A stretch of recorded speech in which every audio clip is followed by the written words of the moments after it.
ദേ പോകുന്നു. നിങ്ങളോട് ഞാൻ പറഞ്ഞിട്ടില്ലേ മനുഷ്യ അകത്തിടുന്നെല്ലാം പുറത്തിട്ടിട്ടെങ്ങും വെളിയിൽ ഇറങ്ങരുതെന്ന്. എത്ര തവണ ഞാൻ പറഞ്ഞിട്ടുള്ളൂ. ഒന്നുമില്ലെങ്കിൽ സ്ത്രീകളും കുട്ടികളും ഒക്കെയുള്ള നാടല്ലേ, നിങ്ങളത് എന്തും ഭാവിച്ച് എനിക്ക് അറിയാൻ പാടില്ലഞ്ഞിട്ട് വയ്യ. ദേ മനുഷ്യ, ഈ സ്വഭാവം ഇന്നത്തോടുകൂടി നിർത്തിക്കോണം. കഴിഞ്ഞ ദിവസം കുടുംബശ്രീക്ക് പോയപ്പോഴേ ആ ഗീതയുടെ മോൻ എന്നെ കണ്ടിട്ട് മോനെ മനസ്സിലായി എന്നൊന്ന് ചോദിച്ചപ്പോൾ ആ ചെറുക്കൻ എന്നോട് എന്താ പറഞ്ഞെന്നറിയോ? ആ ജെട്ടിയങ്കളുടെ ഭാര്യയല്ലിരുന്നു. എൻ്റെ തൊലി അങ്ങ് ഉരിഞ്ഞു പോയി. ഓ, ഇങ്ങനെ കൊണ്ട് നാട്ടുകാരെ കൊണ്ട് പറയിപ്പിക്കാനായിട്ടൊരു ഭർത്താവ് എനിക്ക് മേല. പിന്നെ നാളെ കൊച്ചിന്റെ സ്കൂളിലെ മീറ്റിംഗ് ആട്ടോ. ഞാൻ പോണോ? അയ്യോ, നിങ്ങൾ പോകണ്ട, ഞാൻ തന്നെയാ പോകുന്നുള്ളൂ. ടീച്ചർ പ്രത്യേകം പറഞ്ഞിട്ടുണ്ട് അച്ഛനെ ഒരു കാരണവശാലും കൊണ്ടുവരരുതെന്ന്.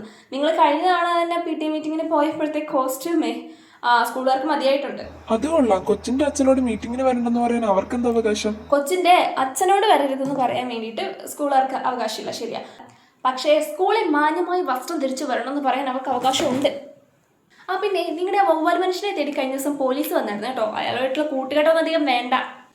അതെ, എന്നും വൈകുന്നേരം ഈ വർഗ്ഗസ്നേഹം കാണിക്കാൻ വേണ്ടി മരത്തെ കയറി തല കീഴായി കിടക്കുമല്ലോ.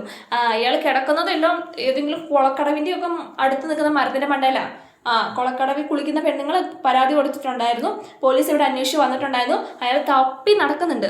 കൂട്ടുകാരനോട് പറഞ്ഞേക്ക് എവിടെയെങ്കിലും പോയി രക്ഷപ്പെട്ടോളാൻ, ജീവൻ വേണമെങ്കിൽ. പിന്നെ അയാളുമായിട്ടുള്ള കൂട്ടുകെട്ട് ഇനിയും നിർത്തിയില്ലെങ്കിൽ അയാളുടെ കൂടെ തന്നെ ഞാൻ ഈ വീട്ടിൽ ഇനി കയറ്റത്തില്ല. പറഞ്ഞില്ലെന്ന് വേണ്ട.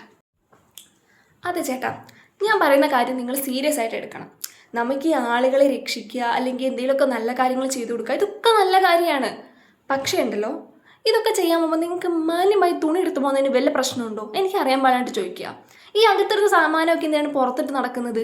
ആരെങ്കിലും ചെയ്യുന്ന കാര്യമാണോ നിങ്ങൾ ചെയ്യുന്നത്? നിങ്ങൾ ചെയ്യുന്ന നല്ല കാര്യത്തിന് പോലും വിലയില്ല. നിങ്ങളിങ്ങനെ തുണി ഇങ്ങനെ തോന്നുന്ന പോലെയൊക്കെ എടുത്ത് നടന്നിട്ട്.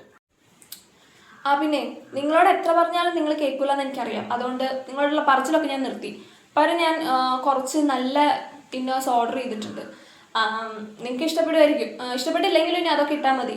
അല്ലാതെ ഇനി അങ്ങനെ ഓർഡർ വീണ സാധനങ്ങളൊന്നും ഇനി വെളിയിലിട്ട് നടക്കണ്ട. ഇതൊക്കെ അകത്തിടുന്നവരാരും കാണത്തിലൊക്കെ വെളിയിലിടുന്ന നിങ്ങളുടെ എല്ലാവരും കണ്ടുകൊണ്ടിരിക്കില്ലേ? നിങ്ങൾക്ക് നാണമില്ലേ? അപ്പോൾ ഞാൻ കുറച്ച് നല്ല സാധനങ്ങൾ ഓർഡർ ചെയ്തിട്ടുണ്ട്. കുറച്ച് പുതിയ പുതിയ ഫാഷൻസ്. നിങ്ങൾ ഇങ്ങോട്ട് അതിട്ടാൽ മതി. ഇതേ മനുഷ്യ, വൈകുന്നേരം 6 മണിക്ക് മുന്നേ വീട്ടിൽ കയറിക്കണം, ഇല്ലെങ്കിൽ ഒരു സ്വഭാവം മാറും, പറഞ്ഞേക്കാം. അതെ, പച്ചക്കറിയൊക്കെ തീർന്നിരിക്കുക. ഞാൻ ഒരു ലിസ്റ്റ് വാട്സാപ്പിൽ ഇടും. ഇപ്പോൾ ആ സാധനങ്ങളെല്ലാം പോയി വരുന്ന വഴിക്ക് കൊണ്ടുവന്നേക്കണം. അത് കൊണ്ടുവന്നില്ലെങ്കിലേ ഇവിടെ ഒന്നും വേവത്തില്ല കേട്ടോ.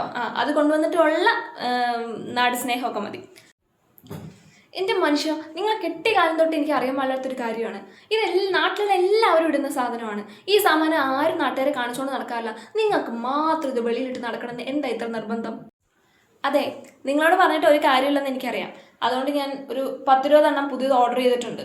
എപ്പോഴും ഈ 1-2 എണ്ണം മാത്രം ഇട്ടുകൊണ്ട് നടക്കണ്ട. നിങ്ങൾക്ക് അത് മാത്രമേ ഉള്ളൂ എന്ന് നാട്ടുകാർ വിചാരിക്കും. അതെ, അതിൻ്റെ കുറച്ചിലൊക്കെ എനിക്കാണ് കേട്ടോ. അതുകൊണ്ട് ഞാൻ ഓർഡർ ചെയ്തിട്ടുണ്ട്. മര്യാദയ്ക്ക് മാറ്റി മാറ്റി ഇട്ടോളാം ഇനി.